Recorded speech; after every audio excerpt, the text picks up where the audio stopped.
우리는 그 올림픽이 열리는 해가 되면은 소위 성화 봉송이라고 하는 의식이 전 세계적으로 치러지는 것을 보게 됩니다. 즉 고대 올림픽의 발상지였던 그리스의 그 올림푸스 산에서 태양에 의해서 체화된 그 불을 전 세계적으로 여러 지역으로 순회시키면서 이제 그 불을 이어나가다가 이제 올림픽 개막식 때 그 불을 이제 성화대에 정화시키는 일련의 행사를 성화봉송이라고 하는데, 사실은 우리 기독교인들로서는 이런 올림픽 행사가 원래는 고대 그리스인들의 자기들의 신인 제우스 신과 기타 여러 가지 신들을 섬기한 의식의 하나로서 종교적인 배경을 갖고 있다고 하는 사실을 알아야 할 것입니다. 그런데 이제 우리는 그냥 통상적으로 쓰지만 그 올림픽 그 경기 때 점화되는 그 불을 성화다. 성화란 말이 무슨 말이죠? 거룩한 불이라고 하는 것에 대해서 조금은 다른 생각을, 비판적인 시각을 가질 수도 있어야 될 걸로 생각합니다. 여러분, 거룩한 불이라고 하는 것은 무엇입니까? 사람들이 거룩한 불 그러면 벌써 어떤 생각이 됐습니까? 사람들이 만들어낸 불이 아니라 하늘로부터 내린 불이다, 신으로부터 내린 불이다 하는 것을 다들 짐작할 수가 있을 것입니다.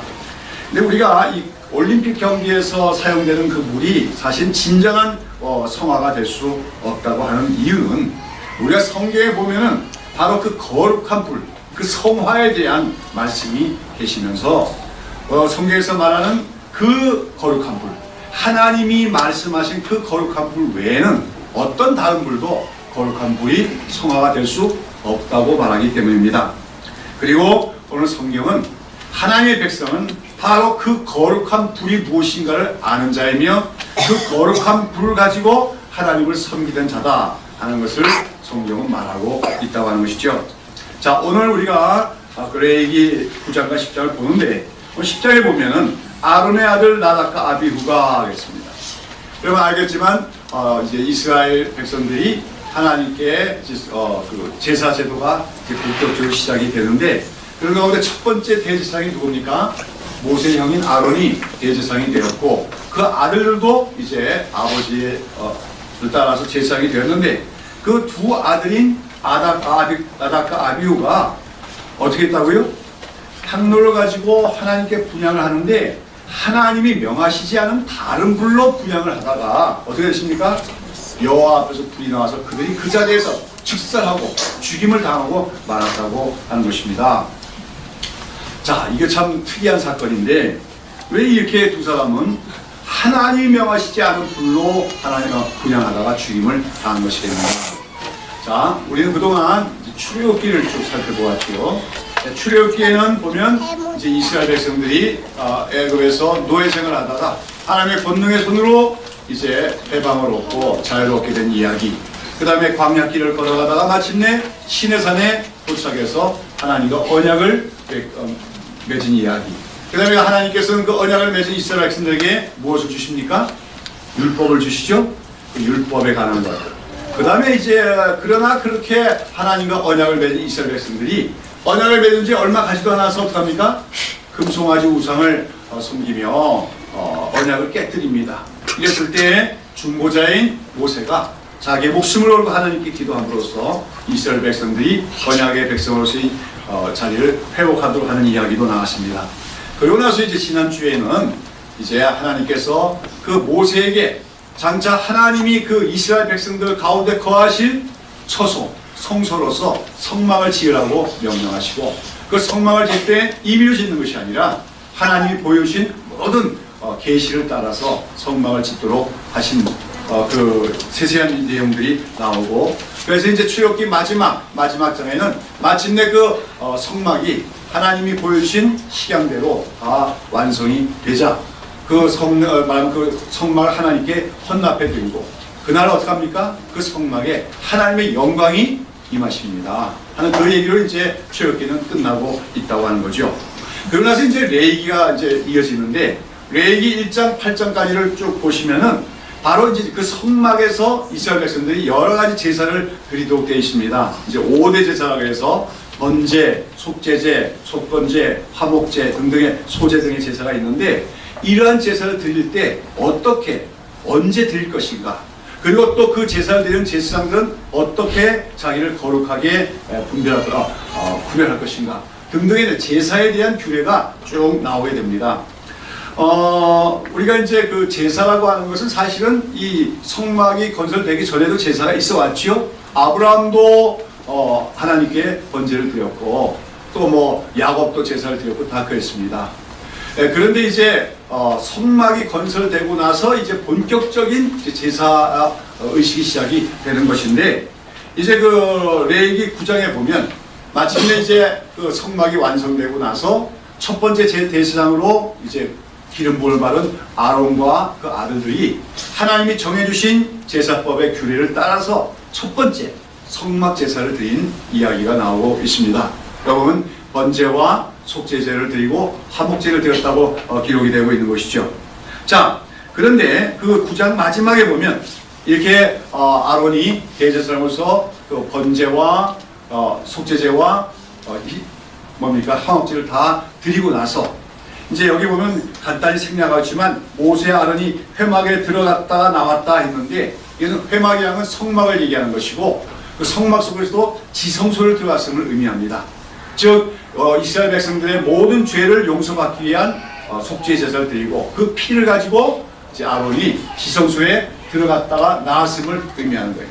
그 대제사장이 이제 그렇게 보통 그 지성소에 들어갔다가 나오면 이제 백성들을 향해서 하나님의 이름으로 축복을 하게 되어 있는데, 여기서 이제 아론이 이렇게 그 백성들의 축복을 하자 하나님의 영광이 온 백성에게 나타나면서 하늘로부터 불이 내려온 겁니다.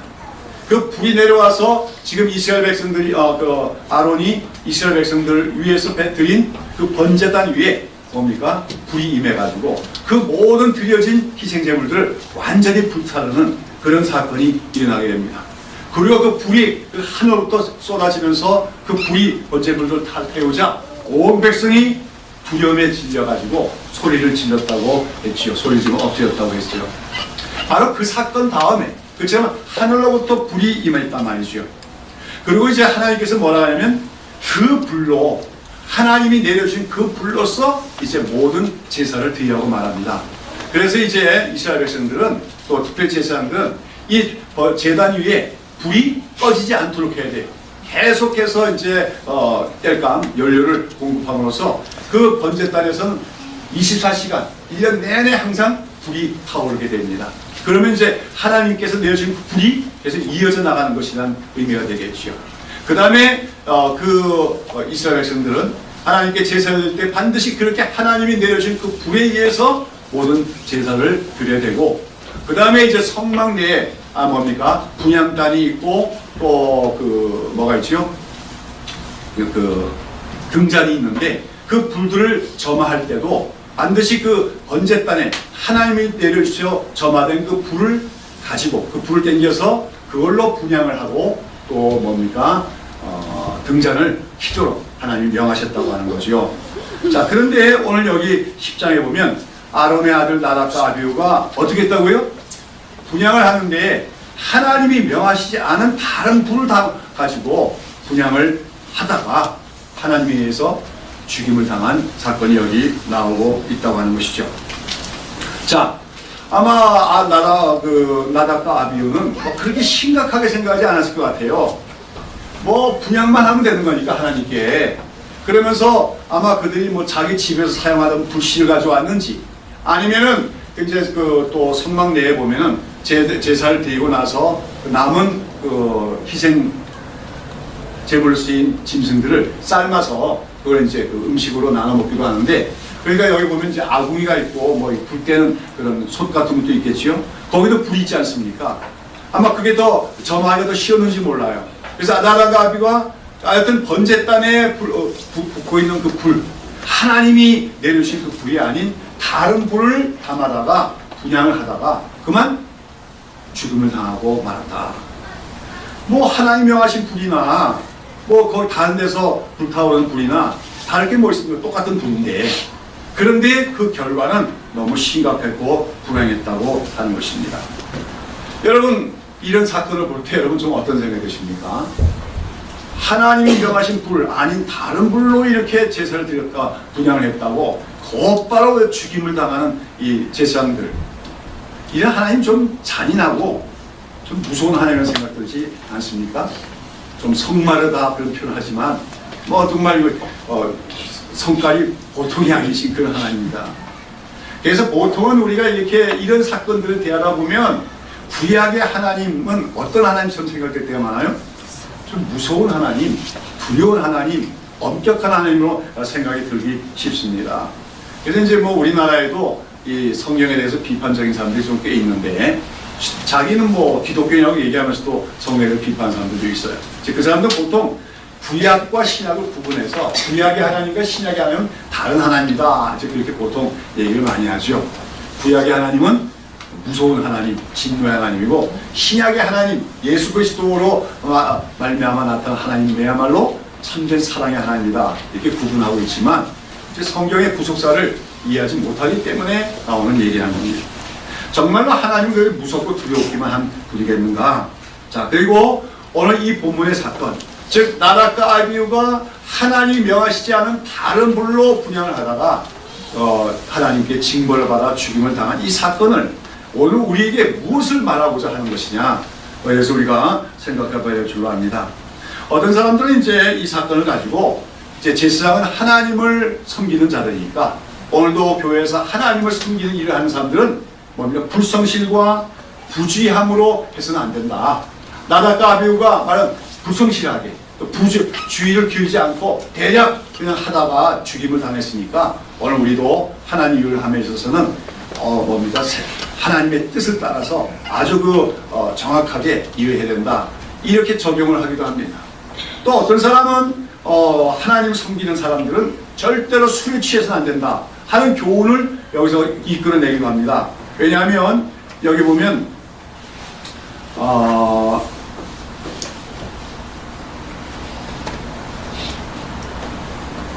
9절에 보시면 8절 보면 여호와께서 아론에게 일러갔을 때 너나 내 자손들이 회막에 들어갈 때에는 포도주나 독주를 마시지 말아서 너희 사망을 면하라. 이는 너희 대대로 영원한 규례라 하겠지요. 여기 사건 다음에 나온 말이에요. 그러니까 요 말씀만 보면은 어떤 가능성이 있습니까? 나답과 아비후가 분향을 하러 들어갈 때 좀 술이 취한 상태였을 가능성도 있다는 거죠.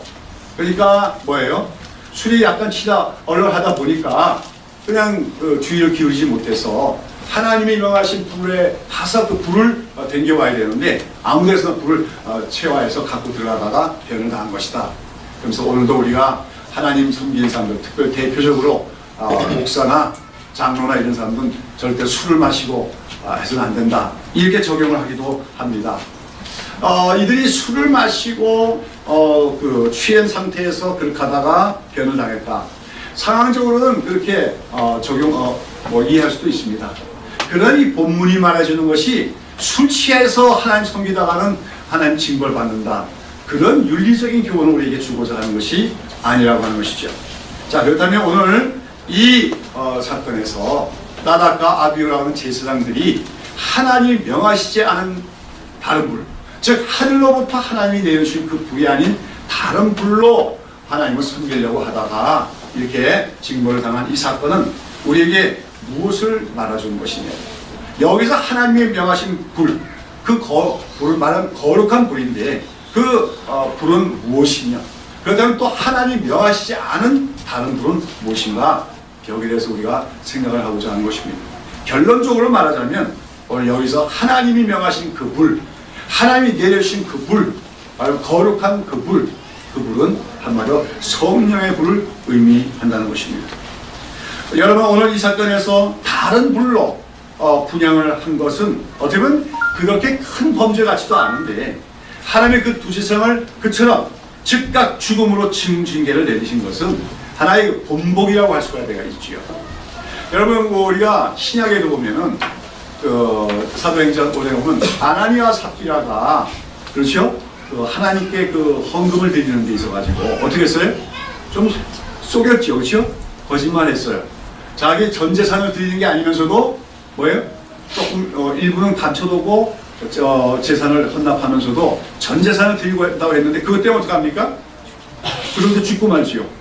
그것 때문에 하나님 무섭잖아요. 오늘 여러분 우리 교회 안에서 그 정도 거짓말하면 곧바로 죽음을 당하면 몇 사람이나 여기 남아있겠어요? 우리가 그 아나니아 삽비라 사건도 역시 우리에게 말해주고자 하는 건 뭡니까? 우리가 그냥 거짓말을 통상 많이 해요. 기독교인들도. 어느 기독교인들이 거짓말만 하지 않는 사람이다, 진실만을 하는 사람이다, 이렇게만 알려줘도 아마 기독교의 명예는 보존될 수 있을 것입니다. 근데 뭐 기독교인도 거짓말 너무 잘하지요. 교회 안에서도 거짓말 너무 잘합니다. 자, 그런데 아나니아 삽비라가 거짓말했지요. 근데 그 거짓말 한 것이 누구를 속인 것이라고 하는 겁니까? 거기서 베드로가 뭐라면 너희가 하나님의 성령을 속이고도 그렇게 얘기합니다. 여러분, 오늘 우리가 알 것은 교회 안에는 누가 거하고 계셔요? 성령님이 거하고 계시다는 거죠. 교회 안에서 우리가 거짓말하는 것은 사실 사람 간에 거짓말하는 것이 아니라 누구에게 거짓말하는 거예요? 교회 안에 계신 거하시는 성령님, 하나님께 거짓말하는 것이다. 사실 그것은 굉장히 큰 죄악이라는 거죠. 그걸 하나의 본보기를 보여주시기 위해서 사도행전 사건이 있다고 얘기할 수 있어요. 마찬가지입니다. 오늘 나답과 아비후가 그 두 사람만이 아주 어마어마한 범죄를 했기 때문에 즉각적으로 죽임을 당한 것이 아니라 하나님께서는 하나님이 명하신 그 불로만 제사장들은 분향하고 하나님을 섬겨야 된다. 그건 너무나도 중요하다. 그런데 그 하나님이 명하시지 않은 다른 불로 하나님을 섬기려고 하는 것은 하나님을 섬기는 올바른 도리가 아니다 하는 것을 분명하게 알려주시고 경각심을 주시기 위해서 그 두 사람을 샘플로서 본보기로 오히려 징벌을 가하신 걸로 우리가 해석을 해야 된다고 하는 것입니다. 자, 아무튼 하나님은 뭐라고 말씀하시는 겁니까? 내가 명한 그 불로만 나를 섬길 것이냐 말씀합니다. 하나님이 명하신 그 불, 아까도 얘기했지만 어떻게 했습니까?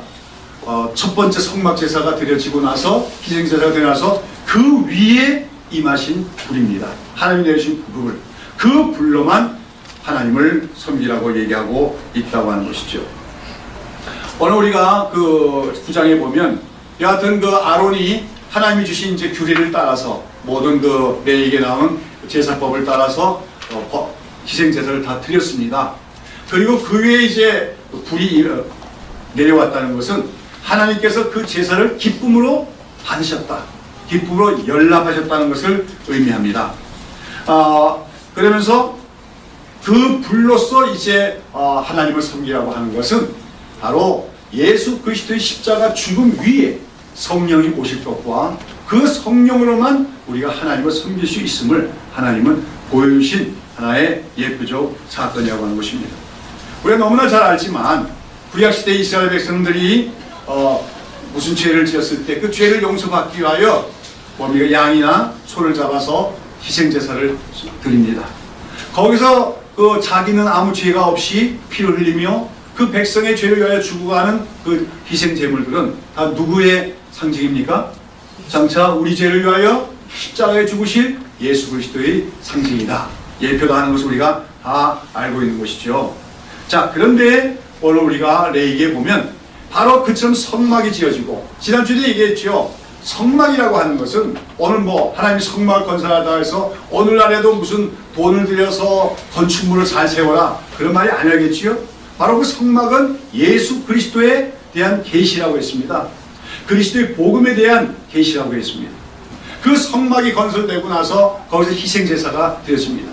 바로 그것은 장차 예수 그리스도께서 십자가에서 우리 죄를 위하여 죽어주실 것에 대한 하나의 예표적인 제사지요. 근데 그 위에 뭐가 임했습니까? 불이 임했다고 하는 거죠. 이 불은 아까도 얘기한 것처럼 예수 그리스도의 십자가 죽음, 그 예수님의 십자가 죽음으로 말미암은 희생제사를 하나님이 기쁨으로 받아주셨다는 걸 의미합니다. 그래서 달리 말해서 누구든지 이제 예수 그리스도를 믿기만 하고 그 십자가의 구속사역을 믿기만 하면 그 죄를 완전히 용서받을 수 있음을 의미하는 그런 불이었지요. 동시에 그 불은 이제 예수님의 십자가 죽음 이후에 예수님의 십자가 죽음 위에 더하여 이 땅에 오게 될 믿는 자에게 임하실 성령을 상징하는 것이다 하는 것을 우리는 알아야 된다는 것입니다. 여러분, 우리는 예수님이 우리 위하여 행하신 가장 중요하고 위대한 일이 두 가지가 있다고 얘기하셨습니다. 무엇이겠습니까? 예수님께서 우리 위하여 행하신 가장 중요하고도 가장 위대한 두 가지. 하나는 뭐지요? 뭐 알다시피 십자가의 구속의 은혜입니다. 우리 위하여 십자가에서 죽어주심으로 우리의 죄를 다 용서하신 것. 그것이야말로 우리가 예수님이 우리가 행하신 가장 중요하고 위대한 일이지요. 사역이지요. 그 다음에 또 하나 뭡니까? 바로 우리 믿는 자들에게 성령을 보내주신 것이라는 거예요. 이 두 가지를 우리가 반드시 기억해야 됩니다. 그리스도의 복음이라고 할 때 십자가의 구속사역과 예수님께서 우리에게 성령을 보내주실 때 이 두 가지가 균형을 갖춰줘야 우리가 온전한 복음을 우리가 이해하고 있는 것이 할 수가 있다고 하는 것이죠. 그래서 성경은 한마디로 예수님을 어떤 분을 묘사하냐면 이 땅에 불을 던지러 오신 분이라고 얘기하고 있다는 거죠. 마태복음 3장 11절에 보면 예수님이 오시는 길을 예비했던 세리와는 예수님을 뭐라고 설명하냐면 그분은 성령과 불로 세례를 주신 분이다. 그렇게 예수님을 소개했습니다. 그 다음에 우리가 한번 성경 한번 찾아봅시다. 누가복음 12장. 누가복음 12장 49절과 50절 한번 다 같이 찾아보시기 바랍니다.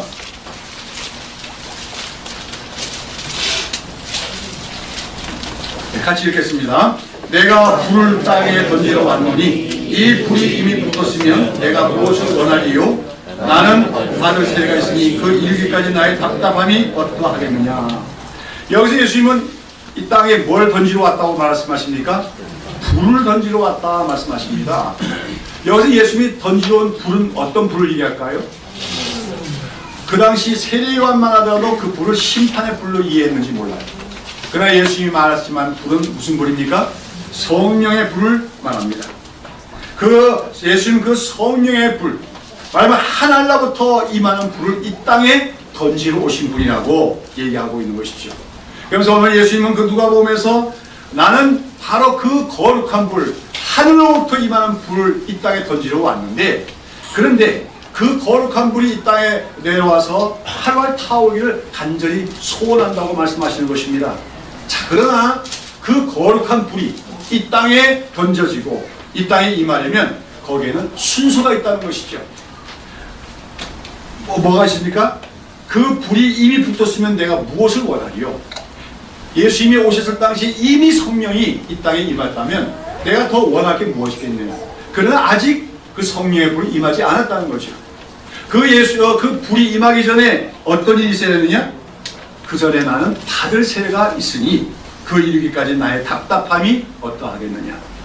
예수님은 이 땅에 불을 던지러 오신 분이지만 그 불이 이 땅에 임하기 전에 예수님은 받을 세례가 있다고 말씀하십니다. 여기서 예수님이 받을 세례는 뭡니까? 예, 세례라고 하는 것은 죽음을 의미할 때가 많습니다. 여기서 예수님이 받을 세례라는 건 바로 예수님의 십자가 고난과 죽음을 얘기하는, 이것은 무슨 말씀입니까? 예수님은 자기를 믿는 자들, 특별히 예수님이 이제 마지막 타협을 하면서 그 자기 앞에 있는 연약한 제자들을 바라보면서 그들이 성령의 불로 충만하게 되기를 소원하셨습니다. 그게 예수님의 바람이고 예수님의 소원이고 예수님의 기쁨이라는 거죠. 그러나 예수님이 뭘 하시기 전에는 세례를 다 받으시기 전에는 십자가의 고난과 죽음을 당하기 전에는 그 불이 아직 임하지 않기 때문에 내 마음이 답답하구나, 이렇게 예수님은 말씀하신 것입니다. 그리고 어떻게 됐습니까? 예수님은 마침내 십자가에 달려서 죽으셨습니다. 그 십자가의 죽음을 통해서 우리 믿는 자들의 모든 죄를 다 용서하셨습니다. 그리고 나서 예수님은 하늘로 올라가셨어요. 승천하셨어요. 예수님이 승천하신 가장 중요한 목적이 뭘까요? 물론 예수님의 승천은 예수님의 승귀, 예수님이 하늘과 땅을 다 다스리는 왕의 왕이 되셨음을 의미하는 것이기도 하고, 동시에 예수님이 하늘로 올라가신 중요한 목적은 바로 자기를 믿는 자들에게 뭘 보내주시기 위한 겁니까? 성령을 보내주시기 위함입니다. 성경은 그렇게 표현하죠. 아버지께 하나님 예수님이 승천하셔서 아버지로부터 성령을 받아 믿는 자에게 보내주셨다. 그 아버지로부터 성령을 받아 성령을 보내주신 그 사건이 일어난 날이 언제입니까? 바로 오순절 성령 강림 날이었다는 것이죠. 우리가 잘 알다시피 사도행전 1장과 2장에 보면 예수님의 승천 후에 다락궁에 모여있는 120명의 그리스도인들이 간절히 예수님이 약속하신 것을 기다렸다 했습니다. 그 약속하신 것은 성령을 가르칩니다. 그러더니 마침내 오순절이 되었을 때 하늘로부터 급하고 강한 바람이 같이 불과 같이 성령이 임하셨습니다. 그 성령은 누가 보내주신 것입니까? 예수님이 아버지로부터 받아서 보내주신 것이요, 그 성령은 바로 아까 예수님이 말씀하신 이 땅에 예수님이 던지기를 원하셨던, 믿는 자들에게 부어주시기를 원했던 성령의 불이었다고 하는 것입니다. 여러분, 그 성령의 불, 바로 예수님이 아버지로부터 받아서 보내주신 불, 그 불이 오순절 성령의 그 교회에 임하였을 때, 그때 예수 믿는 자들은 어떻게 됐습니까? 무엇보다 그들의 눈이 열렸습니다. 말씀을 이해하게 됐습니다. 예수의 말씀을 이해하는 자가 되었습니다. 그 권능을 받았습니다. 그리고 그날부터 그들은 하나님 나라를 위하여 일어나는 하나님의 군사들이 되었습니다. 그때부터 그리스도의 복음은 힘있게 온 땅에 퍼져나갔고, 하나님 나라는 이 땅 위에 강력하게 확장되기 시작을 했다는 것입니다. 성경은 이처럼 예수님이 죽으신 후에 예수님이 믿는 자들과 교회에 보내신 성령을 뭐라고 얘기하는 겁니까? 불이라고 말하는 것입니다. 그리고 그 불이야말로 누가 명하신 불입니까? 하나님이 명하신 불이라고 얘기하면서 오늘 우리가 본 레위기의 사건은 바로 하나님의 백성들은 하나님을 섬김에 있어서 다른 불이 아닌 하나님이 명하신 불, 즉 성령으로만 하나님을 섬겨야 됨을 우리에게 가르쳐주기 위해서, 어떻게 보면 표면적으로 보면 하나님이 너무 두려운 분이고 무서운 것처럼 보이지만, 그 사건을 통해서 성령으로 하나님을 섬기는 것이 얼마나 중요한 것인가 하는 걸 우리에게 교훈하고 있다고 하는 것입니다. 여러분, 오늘 성령 강림주일이지만 성령은 여러 가지로 상징이 됩니다만 그 중에서도 가장 중요한 상징이 바로 불이라고 할 수가 있습니다. 불. 오늘 우리는 불을 받아야 됩니다. 그리고 우리는 그 불에 의해서 살아가며 그 불을 가지고 하나님을 섬기는 사람들이 되어야 될 줄로 믿습니다. 불이라고 하는 것은 에너지를 말하죠. 또 불은 열심을 뜻하며 능력을 상징하기도 합니다. 제3의 물결이라고 하는 과거에 유명했던 책이 있는데, 그 제3의 물결 저자인 엘빈 포플러는 인간의 문명은 불을 사용하는 방법에 따라서 몇 단계로 진화해 왔다고 분석을 합니다만, 그러나 불은 또한 인간들의 업적과 지혜를 의미할 수 있습니다. 왜 그렇습니까? 인간이 짐승화라는 게 불을 도구로 사용할 줄 안다는 것이겠지요. 그런데 인간들은 이러한 불을 사용할 줄 아는 인간들이 때로는 이 불을 가지고 하나님을 섬기며 하나님께 나가는 데서도 인간들 자신의 불을 가지고 나가려고 할 때가 있다고 하는 것입니다. 무엇입니까? 바로 인간들 자신들의 지혜와 인간의 열심, 인간의 전통이나 인간의 능력, 이런 것들을 가지고 자랑하며 또 이런 것들을 가지고 신에게 나가려고 하는 것이 세상의 모든 타락한 이방 종교들의 특징이라고 하는 것입니다. 여러분, 우리가 성경에 보면 그 제물을 바쳤을 때 그 제물에 불이 임하는 그런 이야기가 어디 처음 나옵니까? 창세기 4장에 나오죠. 거기 보면 바로 아담의 두 아들인 가인과 아벨이 각각 하나님께 제사를 드렸어요. 그런데 아벨의 제사는 받으셨고 가인의 제사는 받지 않으셨다고 했습니다. 거기서 아벨의 제사를 받으셨다는 것은 바로 그 아벨의 제사 위에, 제물 위에 뭐가 임한 걸 말합니까? 불이 임한 것을 임합니다. 그런데 왜 아벨은 그 제사를 받으셨고 가인의 제사는 받지 않으셨습니까? 이것도 아까 얘기한 것처럼 어떤 사람은 가인이 성의 없이 바쳤기 때문이다, 제일 좋은 걸 바치지 않았기 때문이다, 그렇게 얘기합니다만 그게 본질적인 문제가 아닙니다. 거기서 아벨은 하나님의 계시의 말씀을 따라서 믿음으로 드렸다는 거예요. 그리고 하나님의 계시의 말씀이라는 건 바로 구속자에 대한 믿음입니다. 장차 자기가 드리는 그 어린 양과 같은 죄가 없는 구속자께서 우리 인간의 죄를 위하여 죽으실 것을 믿는 믿음으로 그 제물을 바쳤을 때 그 위에 불이 임했음을 얘기하는 것입니다. 반면에 가인은 자기의 열심, 자기의 땀의 결정체인, 자기가 수고한 것의 결정체인 곡식을 하나님께 드렸다는 건데, 그건 다시 말해서 자기의 의, 자기의 노력, 자기의 선행으로 하나님께 나가려고 했다는 것을 의미합니다. 그러나 하나님은 가인의 것은 받지 않으셨습니다. 오직 계시의 말씀을 따라서 구속자에 대한 믿음, 어린 양과 같은 희생자에 대한 믿음, 그 믿음을 가지고 제물을 드렸을 때 그 제물을 받으시며 불을 내려주셨다는 겁니다. 그래서 오늘도 우리가 마찬가지입니다. 우리가 예수를 믿는다는 것은 우리의 의로는 구원을 받을 수도 있고, 우리의 선행과 공로는 하나님께도 나아갈 수가 없는 우리는 죄인 된 존재에 불과한데, 우리와여 예수님이 십자가에 죽으심으로 우리의 모든 죄를 다 용서하셨음을 우리는 믿는 것입니다. 그리고 그렇게 그 예수 그리스도의 십자가 죽음을 믿는 자에게 하나님은 무엇을 내려주시는 것입니까? 불을 내려주시는 것입니다. 어떤 불을요? 성령의 불을 내려주시는 것입니다. 그리고 하나님 말씀하시는 것입니다. 다른 불로 나를 섬기지 말고 그 불로, 하나님께서 내려주신 그 불로, 하나님이 명하신 그 불로, 바로 예수님의 죽음 위에 임하시는 성령으로 말미암아 나를 섬기고 그렇게 살라고 명하고 계시는 것입니다. 오늘 우리는 기억해야 됩니다. 우리 그리스도인은 한마디로 예수 그리스도의 십자가의 은혜로 구원을 받은 자이고, 성령으로 살고 성령으로 행하는 자임을 기억해야 된다는 것이죠. 우리 안에 그 불이 있어야 됩니다. 그 성령의 불이 활활 타오르며 그 불에 의해서만 하나님을 섬기는 사람들이 되어야 된다는 것이죠. 여러분, 많은 사람들은 그냥 인간적으로도 열심을 내고 인간적인 열정만 가지고도 큰일 하면 하나님이 기뻐하실 걸로 생각을 합니다. 그러나 하나님이 명하시지 않은 불로 드려지는 인간들의 모든 노력은 하나님께 헛된 제사, 가인의 제사가 될 뿐이라고 하는 것입니다. 여러분, 그런데도 불구하고 인간들은 때때로 자기들의 열심에 도취되어서 하나님이 명하시지 않은 다른 불로 하나님을 섬기면서도 자기들의 그런 열심을 하나님이 받으실 걸로 착각할 때가 많습니다. 우리가 잘 아는 고린도전서 13장 4장에 보면 이런 말씀이 있어요. 내가 내게 있는 모든 것으로 구제하고 내 몸을 불사르게 내어줄지라도 사랑이 없으면 내게 아무 유익이 없느니라 하는 말씀이 나옵니다. 여기 이게 무슨 말씀입니까? 우리가 종교인이 될 때 우리가 어느 정도의 종교적인 열심을 낼 수 있습니까? 우리 몸을 불사르도 내어주는 그런 열심도 가능하다는 거예요. 여러분, 구약시대 보면 그 모압이나 암몬의 종교, 그모스 종교라는 거 있어요. 그 그모스 종교에서 보면 뭘 제물로 바치는지 압니까? 자기 아들을 불 태워서 제물로 드려요. 얼마나 인간의 열심이 대단합니까? 열정이 대단합니까?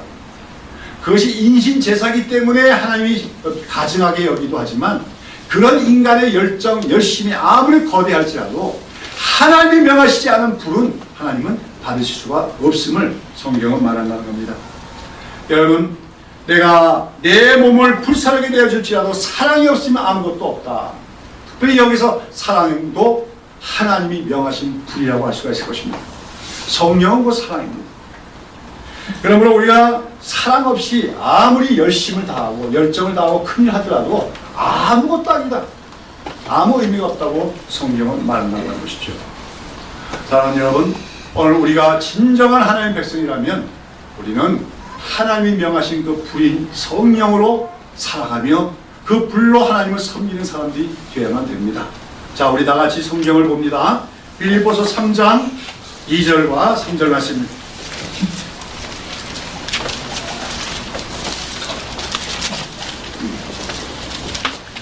다 같이 한번 읽어봅시다. 개들을 삼가고 행악하는 자들을 삼가고 소나르장을 삼가라. 하나님의 성령으로 봉사하며 그리스도 예수로 자랑하고 육체를 신뢰하지 아니하는 우리가 곧 달려다니라 그랬습니다. 여기 개들 행악하는 자들이 나오는데, 이 개들 행악하는 자들은 뭐 사회적으로 나쁜 일만 하는 흉악범들을 얘기하는 게 아니에요. 여기서 개들이라고 하는 것은 종교인인데, 더군다나 예수를 믿는다고 기독교인이 되었는데도 복음대로 믿지 않는 변질된 자들, 말하는 이단자들, 이런 자들을 가리키는 겁니다. 자, 그런데 그런 개들을 삼가라고 했지요. 그래서 그 개들을 뭐라고 합니까? 손할례당이라고 얘기하고 있습니다. 그러면서 반면에 손할례당에 있는 반면에 어떤 사람들이 있느냐?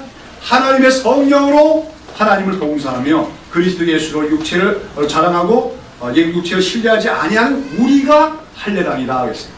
여기서 이제 우리가 할례당이라는 말 앞에다 참자를 붙이면 더 좋겠어요. 우리야말로 참 할례당이다. 여기서 참 할례당이라는 말은 무엇입니까? 원래 할례당이란 말은 유대인들이 자기들을 가리키는 말이에요. 우리는 할례받은 사람들이다. 할례당이라고 얘기했다는 거죠. 근데 바울은 얘기하는 겁니다. 유대인들이 더 이상 할례당이 아니라 참으로 거듭난 그리스도인이 참 할례당이라는 거예요. 근데 그 참 할례라고 하는 것은 더 이상 육체가 할례받는 것이 아닌 어디 할례받는 것? 마음의 할례를 받은 것을 가리켜 참 할례라고 얘기하고 있는 거죠. 뭐 구약성경에서 계속해서 나오는 사상입니다.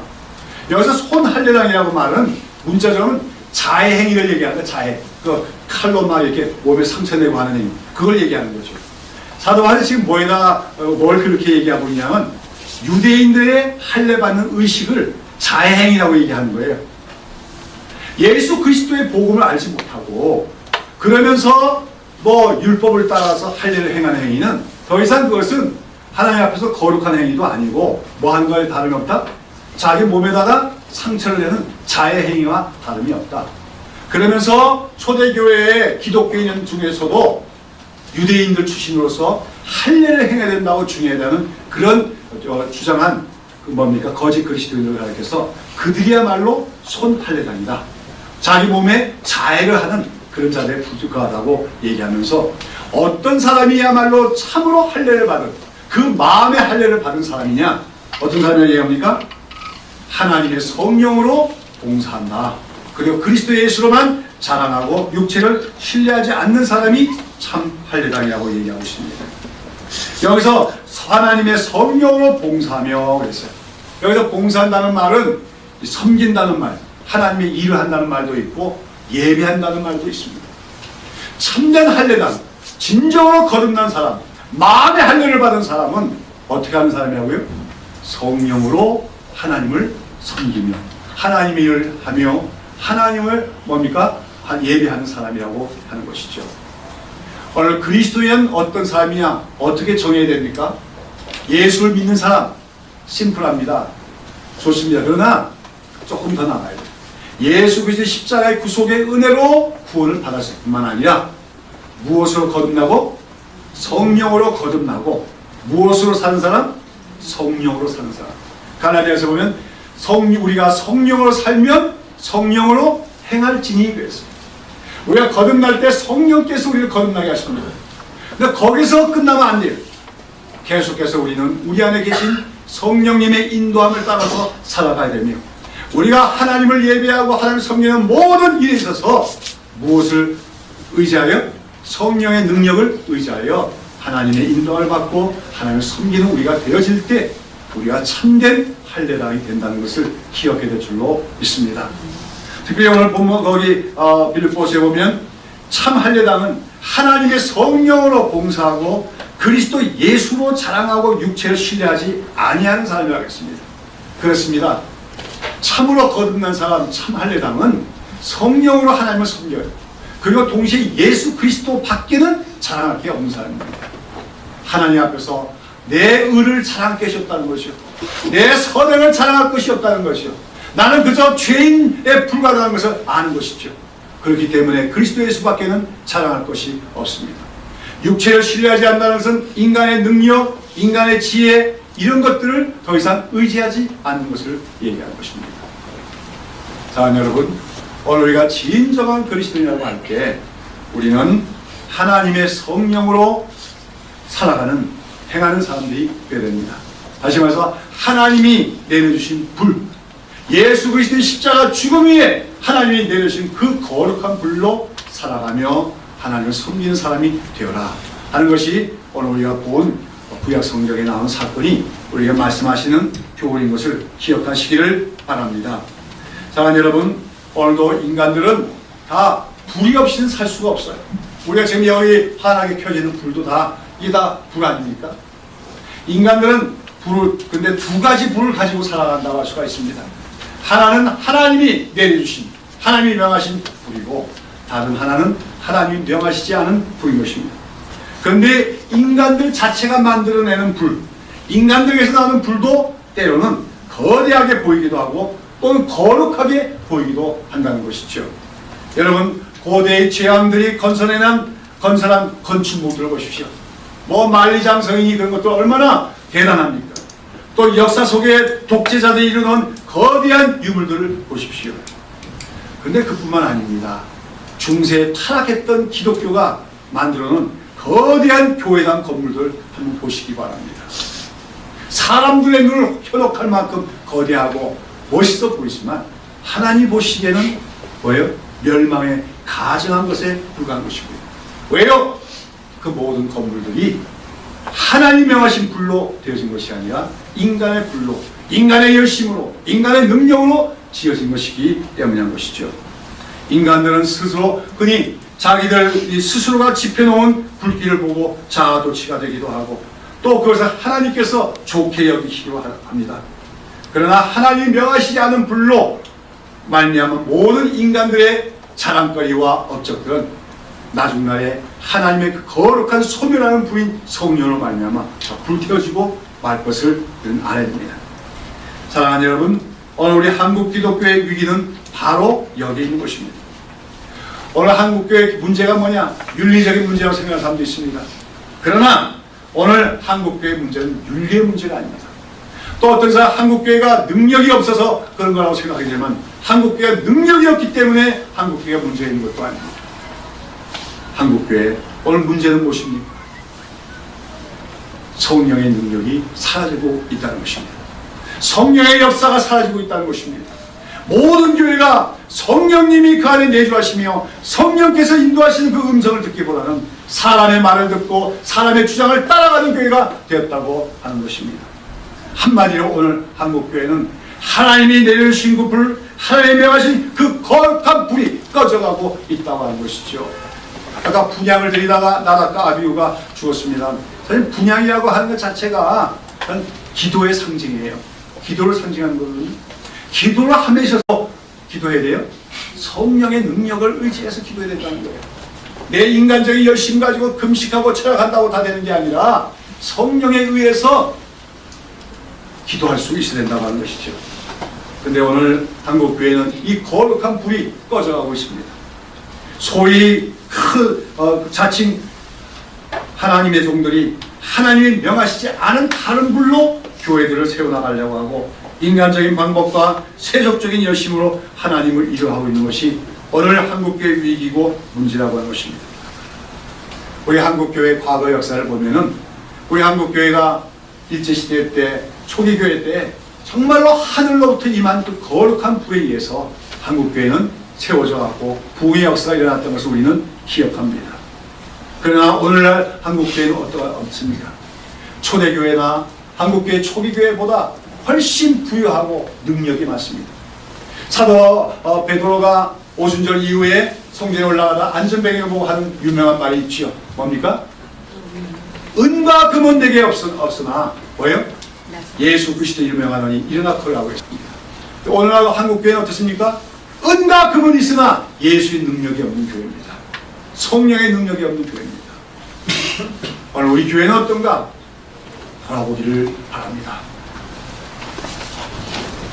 오순절 성령 강림 주일이 이렇게 해마다 한 번씩 지켜가는 절기로만 끝나는 것이 아니라 오늘 나는 어떤 불로 살아가고 있는가 우리 자신을 돌아보는 계기가 되기를 바랍니다. 오늘 내 안에 성령의 불, 하나님이 주신 그 불이 활활 타오르고 있는지 그 성령의 충만함으로 우리 교회가 채워져 있는지 우리는 솔직하게 우리를 돌아보는 이 시간이 되기를 바랍니다. 우리 새벽이슬교회 아름다운 교회고 좋은 교회입니다. 그러나 저 자신을 비롯해서 우리 모두에게 안타깝고 아쉬운 것은 우리가 그 하나님이 내주신 거룩한 불인 성령에 대한 사모하는 심정이 부족함을 인정하지 않을 수가 없습니다. 여러분, 성령의 불은 한 번만 오시는 것이 아닙니다. 오시고 또 오신 줄로 믿습니다. 우리는 거듭날 때 그 거룩한 불을 받아서 거듭났지만 그 이후에도 계속해서 그 성령의 불을 받아야 됩니다. 그렇게 해서 우리는 그 거룩한 분을 사모하는 자들이 되어야 될 줄로 믿습니다. 꿈꿉니다. 저는 우리 새벽 이슬교회에 대해서 꿈꾸는 것이 그것입니다. 저를 비롯해 온 교우들이 하늘로부터 성령의 불이 임해가지고 그 성령의 불로 충만하게 되어지는 교회 모습을 그려봅니다. 그날이 올 때 우리는 그리스도 안에서 참된 기쁨을 누리며 다시 한번 이 한국교회 부흥을 꿈꾸며 앞으로 나아가실 줄로 믿습니다. 사랑하는 여러분, 오늘 여러분 어떤 불로 살아가고 있습니까? 아무쪼록 하나님이 내려주시는 불, 예수 그리스도의 십자가 죽음이 내려주신 그 불, 그 성령의 거룩한 불로 살아가며 하나님을 섬기며 하나님을 예배하며 행하는 여러분 되시기를 예수님의 이름으로 축원합니다. 기도하겠습니다.